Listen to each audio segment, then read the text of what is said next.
afternoon, everybody. Wait a minute. Good afternoon. Come on. Contrary to, I don't even know if this is popular opinion, but, contrary to the opinions of others, I don't think I'm cool at all.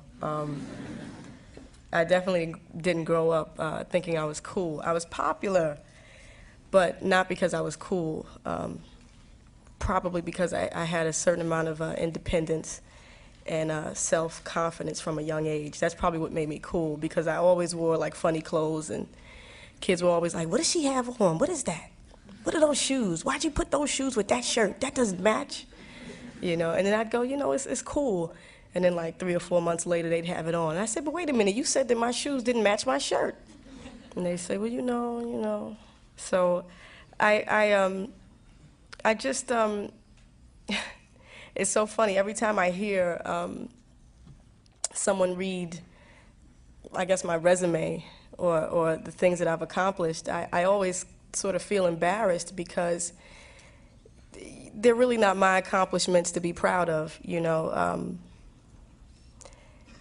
not even a person who speaks well, so to be invited to these types of events always overwhelms me, because without the power of God behind everything I do, I really am completely inadequate. I fumble. I always drop the ball. Every time I try to prepare something, I stutter, I stumble, and, what I say is of no effect. But what I found is that every time that I pray before I speak, and I ask God for the confidence and that He be glorified in everything that I say and everything that I do, for some reason, words just come out of my mouth. So please don't be convinced by what people say. I'm not brilliant. I'm not a genius. I'm not even gifted, really. I mean, I have gifts, but these are things that all come from God and through me.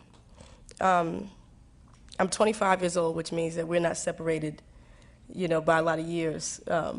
I remember high school like it was 15 minutes ago. And I remember my high school graduation.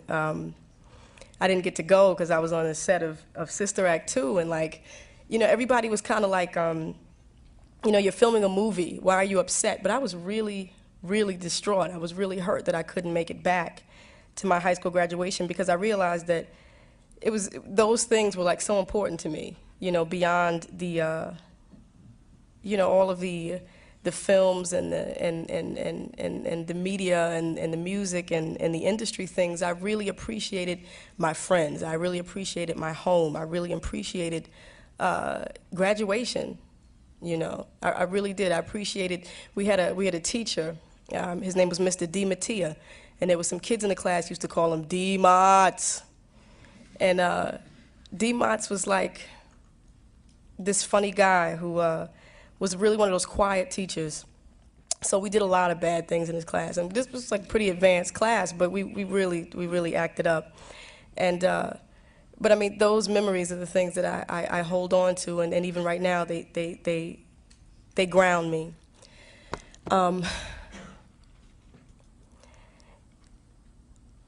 I just wanted to, I guess I'm here, because I really didn't understand why I was here. I feel like I'm 25 years old and I haven't done anything for you guys to be looking at me and saying, what has she done? But if there are any questions about what is ahead for you, please feel free to ask me, because everything that is out there, everything that I'm privy to, so are you. If you get that into your system and get that into your spirit and understand that, we're not separated by anything, not time, nor space, not talent, nor gift, just acknowledgement and understanding where our gifts come from. So really, I think I'm here to answer any questions or to be helpful if anyone has any questions about some of the type of things that I've done. All right, I wanted to ask you what kind of resistance that you met, because I've heard you talk about artists' responsibility, about conveying positive messages to the young people to listen to their music, and I want to know what kind of resistance you met in popular culture and in the record industry in general. You know what I love? I'm telling you guys, please believe me, 5 years ago I was this. I was like, what kind of resistance did y'all meet in the industry with popular culture when the time was perhaps per se? I was so that. Oh God. And now, let me tell you, where I am now, I accept and I understand that I don't know anything. First of all, the music industry is just a microcosm of the world. So whenever you stand for something and you stand for goodness and truth, you will always get resistance. That's period. Whether you're in the pharmaceutical industry, the record industry, or whatever. Whenever you stand for truth and for the service, the service of others. See, I could make money very easily. I could make records that are self-indulgent and, basically self-promote me. I could do that. Promote myself. That was redundant, but you know what I mean. Just do those things. It's very easy. As a matter of fact, lyrically as an MC, that stuff comes easy. But in order to promote something higher, I feel now, at the ripe old age of 25, that the only thing that I could do is serve others.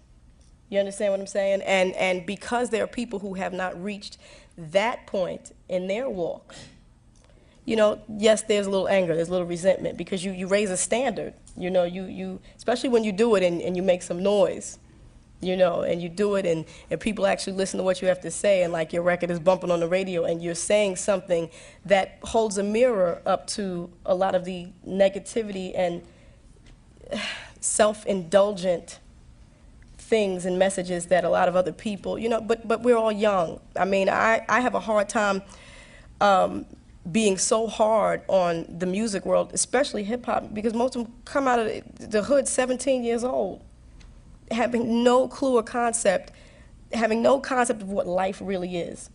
And because hip-hop is so fast and what we like changes so quickly, by the time they do get a concept, they're no longer making records.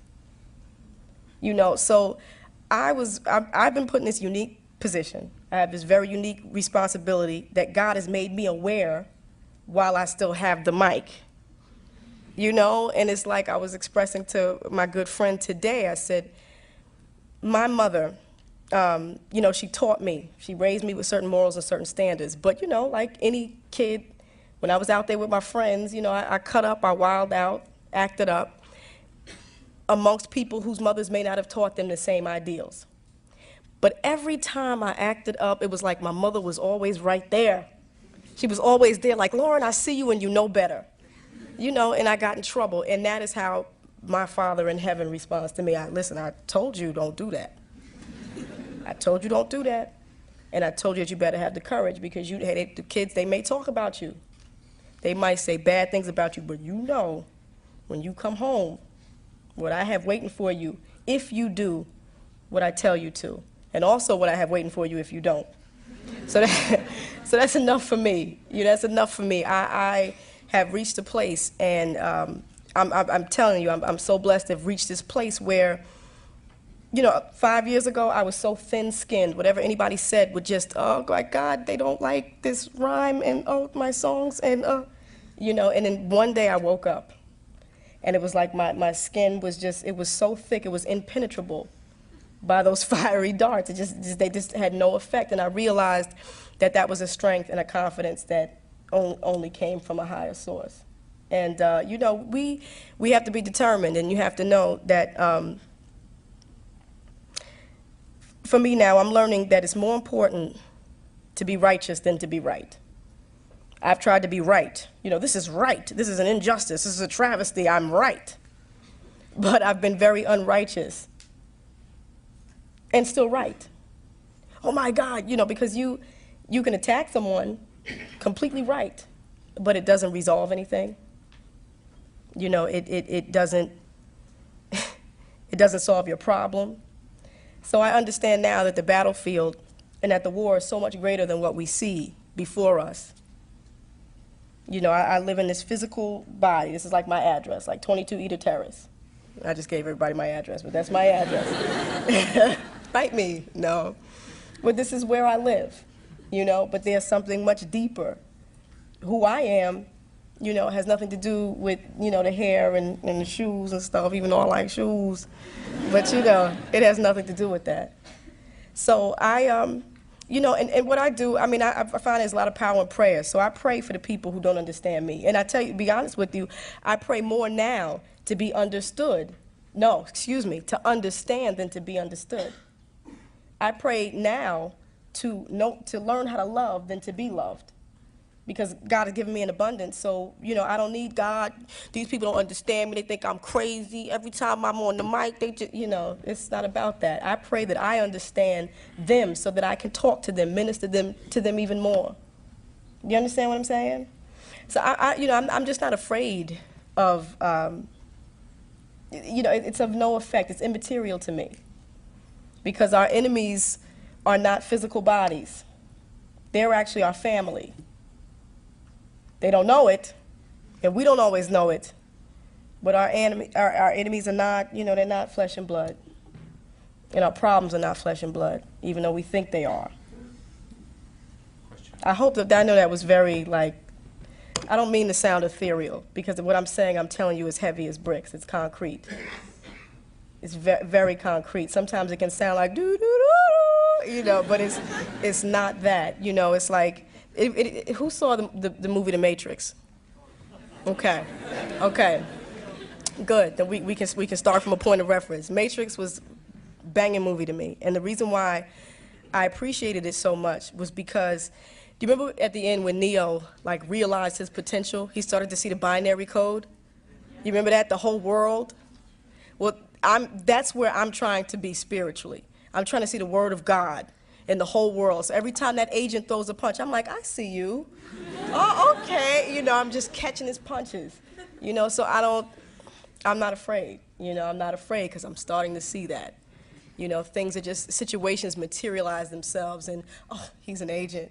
You know, but here's the trick.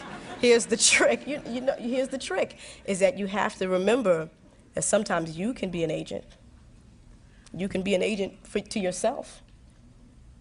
You can be an agent against someone else and not even realize that you're being used, you know? That's the Matrix.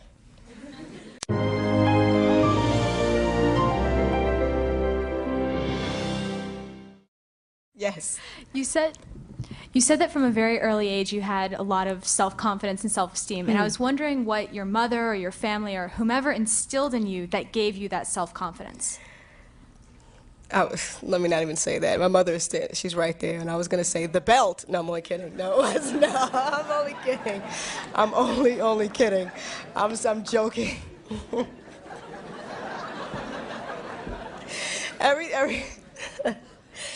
time I say that, my mother thinks that I make her look so bad, but no, there was just, you know, a friend of mine put it this way. My mother used to make me sandwiches, and not physical sandwiches, but spiritual sandwiches, okay? She would give me bread, and the bread was encouragement and love. And then the meat was the correction, okay? And then there was another piece of bread, which was the encouragement and the love. So that worked, you see? That worked, you know, and she just dealt with me in truth at all times. You know, no, wait, let me go back. Wait a minute. That's not true, because there was this one time, do you guys remember those plastic shoes, jellies? Listen, I wanted them so bad, my mother told me I couldn't have them because they would melt on my feet. And I was like, you know, you grow up now and you realize, what you said? And that's why I have on plastic shoes right now, because I wanted those jellies.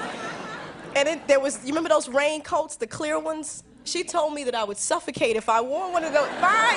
You didn't, but you know, no, I'm serious. But she dealt with me in love. There was a certain amount of, there was a huge level of freedom in our relationship, because we exercised choice from an early age. But at the same time, there was discipline. You know what I mean? There were parameters, but we could choose. You know, I remember her telling me stories about when I was 5 years old. Every Saturday, of course, it was on a school day, but Saturdays and Sundays, she would allow me to dress myself. And of course, I would put on, you know, my cowboy boots, like some crazy skirt, a flash dance sweater, you know, ridiculous, just looking real crazy. But at that point, from 5 years old, she was allowing me to be an individual, allowing me to be unique, you know, and we just had a very nonconformist family, a very loving. Love is so important. A loving environment. You know, to this day, I can't tell you how blessed I am to know how much love. And let me tell you, because when you get out there and you realize, see, I grew up in a big family. My grandmother had 13 kids, and it was always a lot of us, and we just thought everybody's family is like this, until I met other people who were scarred. You know, my fiance, you know, it's so funny when two people meet in a relationship, you know, everybody has baggage. You know, we all bring baggage to every situation and every relationship. But the good part is that, you know, when you find someone that you think you have something in common with, you recognize the bags. You know, you're like, oh, that's Samsonite, I got that. That's a toiletry bag, you put a toothbrush in there. But when I met my fiance, I had my little travel kit, and he had like U-Hauls. And I was like, whoa! I was like, what goes in there? And you know, and I'm be very honest, very intimidated. And you couldn't have found two people who, you know, were more, who we were just incompatible, but there was love. You know, we loved each other, and I was like, why do I love this man who talk, That's how he talks, and this Jamaican pattern, you know, and I was just like, what is this? But you know, God brought us together, and God worked it out, and I'm just, love, I tell you, love is that confidence. Love is what you give your children. Love is what you give. Let me tell you another thing about the Matrix. Going back to the Matrix, is that I was always confused about it. I always thought that, you know, the Matrix was battling the enemy out there, picking them out. I'm going to find those enemies. I'm going to get that enemy. Until I realized that until you conquer the enemy in yourself, you can't deal with anyone. In order to be used by God, you have to really be used. You know, we always want to be used for the glorious jobs. Let God put me on the stage in front of the people in the Grammy show with a nice dress on. Let me just praise your name. But that's not being used. Sometimes in order to be used, you also have to be humiliated. You have to be humiliated sometimes. You have to be kicked and beaten. And in that situation, the person who's kicking and beating, he's feeling more pain than you are. You know, love is an incredible thing, and we don't know love like we should. We always talk about, I have unconditional love.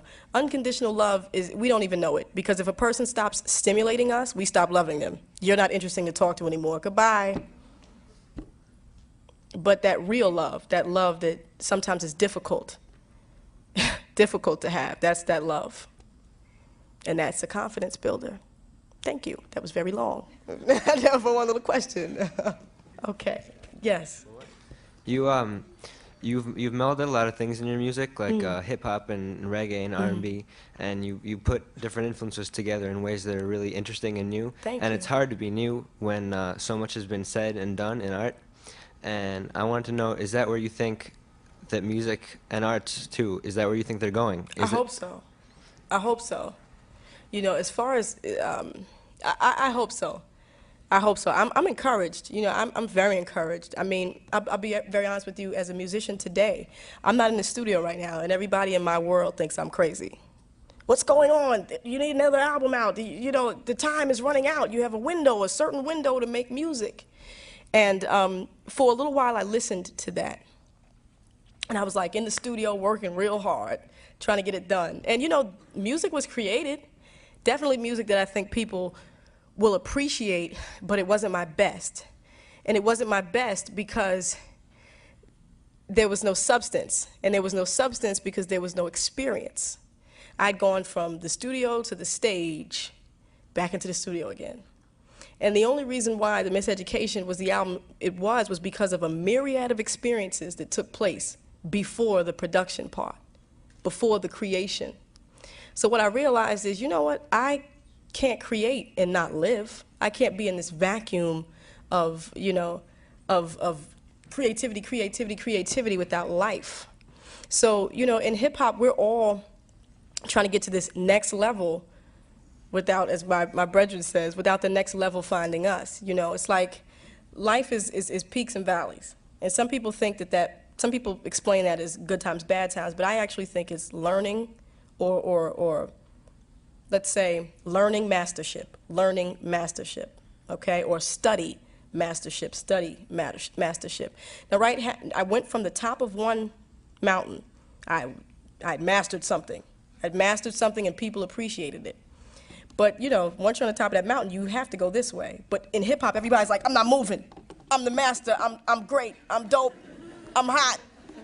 I'm here. I've arrived. I'm not going anywhere. And that's what you stay stuck on top of on one hill, one mountain, when, you know, God's intention is that we study and master a bunch of different things.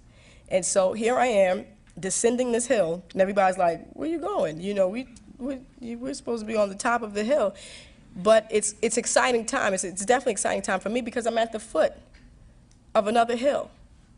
You know, this hill, you know, is different. You know, it's totally different. You have to navigate it different. But I get to learn. And then once you learn and you go through that, you are on the top of another one. So I would just encourage everybody, never be afraid of not knowing. Never be afraid of not knowing. You know, find out. Because that's how you get, you know, to mastership. You know, and don't be afraid of that. We don't have anything what's the word I'm looking for? Let's not be mediocre in our greatness. You know what I mean? Like, think big. Think big. And think in doses. Think in experiences. And don't be afraid of experiences that teach you. Don't be afraid of that. We don't always have to be so, you know, our generation is just so, you know, we're just cool all the time. It's like, I'm always cool. I'm a baller. I have all the women. I know everything. You know, and that's not realistic. No one knows everything at every time. No one is just that cool all the time. I mean, maybe some of you in the audience are, you know, but nobody is, you know. So don't be afraid to be that, because when you are uncool, that's the road to cool. But when you're cool already, that's the road to not being cool anymore. So, you know, don't be afraid of that. Did I hopefully gave you some insight as to music? I'm sorry, guys, I'm not a very good speaker. Was that it? Oh.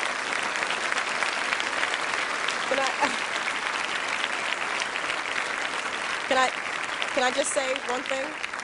I just want to say thank you for having me.